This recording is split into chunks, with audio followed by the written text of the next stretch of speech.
और कहते हैं ये काल ये चाहता है कि कोई भी यहाँ प्राणी विवाह के बिना ना रहे, यानी वासनाओं को कोई कंट्रोल ना कर ले, कहीं यहाँ पर फिर रिवाज पड़ जावे और संतानों उत्पत्ति ना करें। संतानों उत्पत्ति नहीं करेंगे तो मैं खाऊंगा कैसे, हम तो उसके बकरे और बकरियां हैं काल के।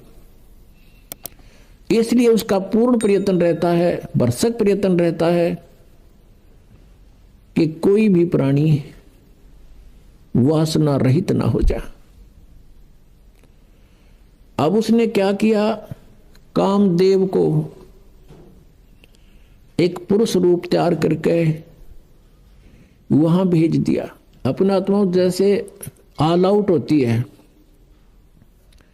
ऑल आउट को कहीं लगा दिया जाओ घर के कमरे किसी कक्ष में, तो वहां मच्छर चक्कर काटना शुरू कर देते हैं, उसके ऐसे डगमगा जाते हैं, गिरने लग जाते हैं, उनके बस की बात नहीं होती।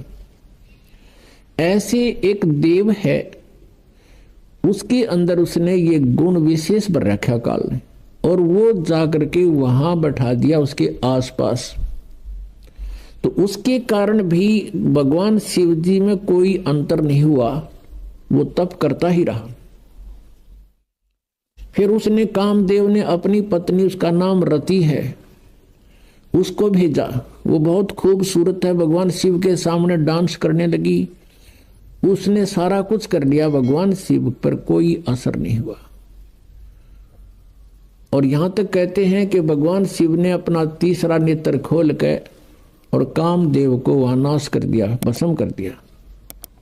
तो फिर ये सब काल के जाल हैं जो ब्रह्मा विष्णु महेश के भी समझ में नहीं आई थी ये बातें। भगवान शिव ने सोच लिया कि मैं अब वासना रहित हो गया, अब ना रहेगा बांस ना बजेगी बांसुरी, ऐसा काम कर दिया। वहां से चल पड़े, अपना आराम से विचरने लगे, घूमते रहते हैं, बैठते हैं, फ्री आराम से रहते हैं।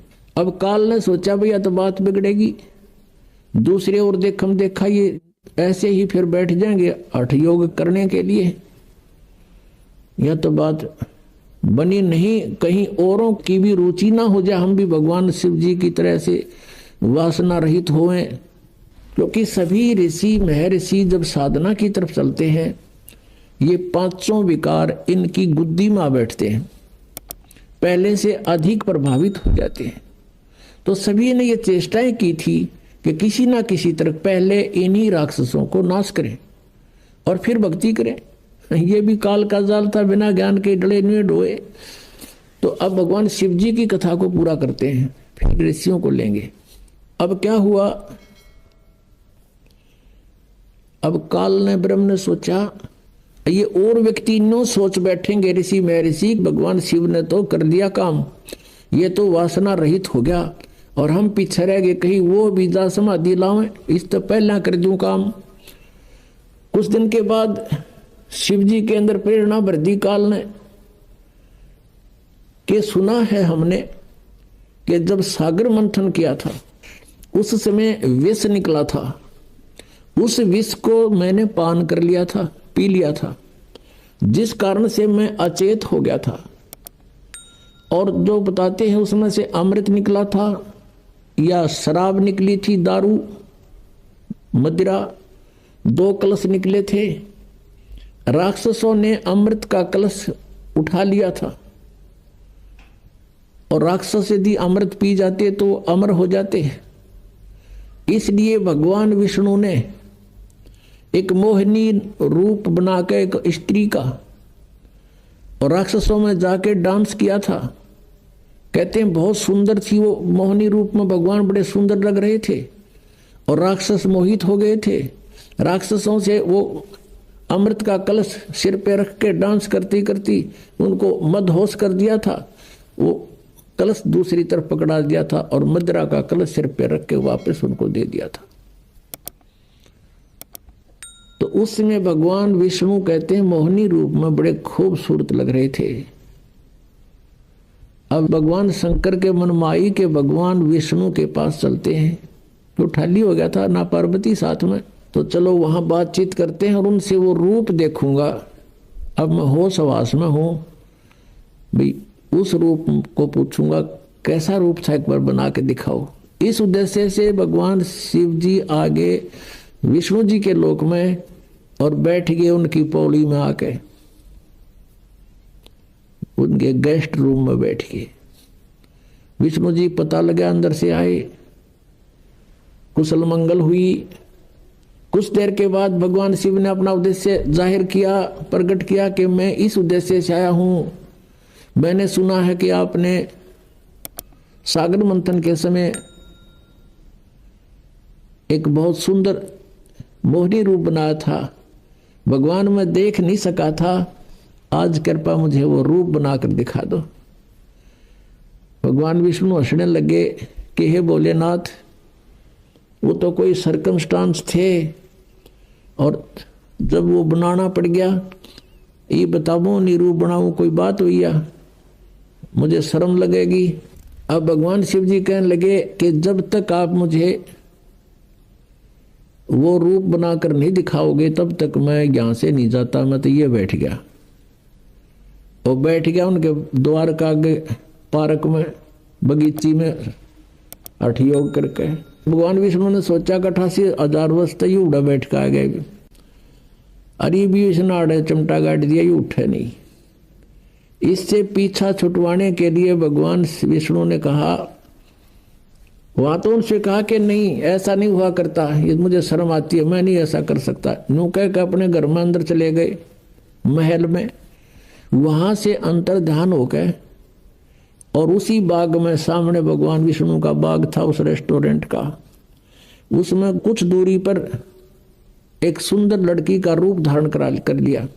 और भगवान शिव जी की दृष्टि जब पड़ी, भगवान शिव जी उठ कर चाल पड़े हैं और वो मोहिनी रूप आगे आगे चलने लगा, वो पीछे पीछे। भगवान ने भी स्पीड पकड़ दी, अच्छी दूर दूर तेजी से चलने लगा और वो कभी वृक्षों से इधर हो जावे, कभी इधर से,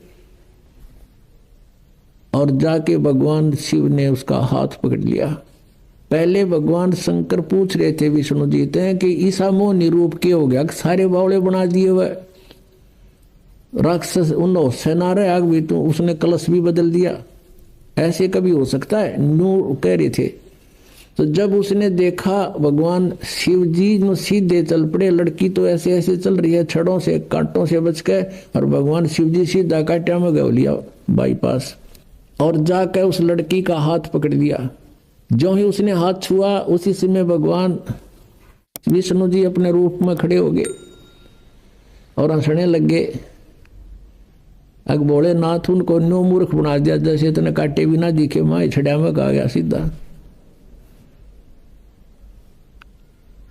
और उधर से वासना कित गई, 83,000 वर्ष डरे ढोकाया तू, कहाँ गई वो साधना तेरी।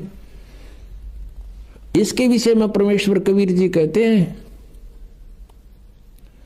जैसे अग्न काष्ठ के माही है व्यापक पर दिखे नाही, ऐसे कामदेव पर चंडा व्यापक सकल दीप नो खंडा। कि जैसे अग्नि काष्ठ के अंदर लकड़ी में विद्यमान है पर दिखाई नहीं दे रही, ऐसे ही ये वासना आपके प्रत्येक प्राणी के अंदर विद्यमान है, और जब ही इसको थोड़ी सी भी कहीं से आंच मिल जाएगी, आग ज्यों की त्यों है। परमेश्वर कहते हैं, जिन साधनाओं को तुम कर रहे हो इनके आधार से विकार मरे मत जानियो। जैसे भूबल में आग,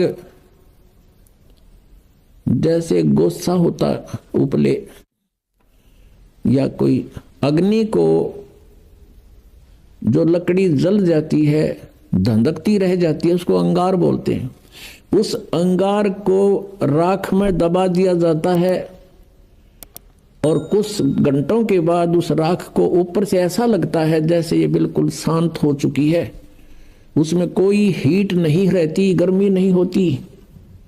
और जब उसको निकाला जाता है तो वो आग, वो लकड़ी पहले से भी अधिक तेज मिलती है, धंधकती मिलती है, वो कोयला। तो यहाँ परमात्मा कहते हैं, जो साधनाएं तुम करते हो ये व्यर्थ प्रयत्न डले ढो रहे हो, विकार मरे मत जानियो, जो भूबड़ में आग।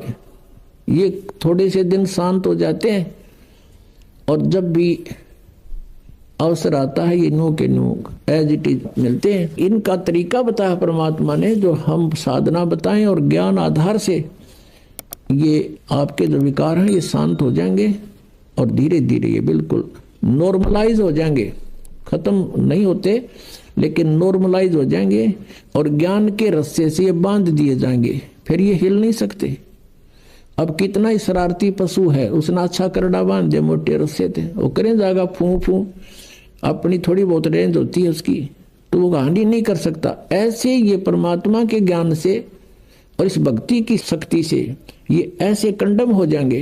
ये बकवास करेगा, मन की आदत है, क्योंकि किस ब्रह्मांड का स्वामी है, लेकिन इस ज्ञान रूपी रस्से ये इतना तगड़ा बांध दिया जाता है, ये अपनी मर्यादा को लांघ नहीं सकेगा।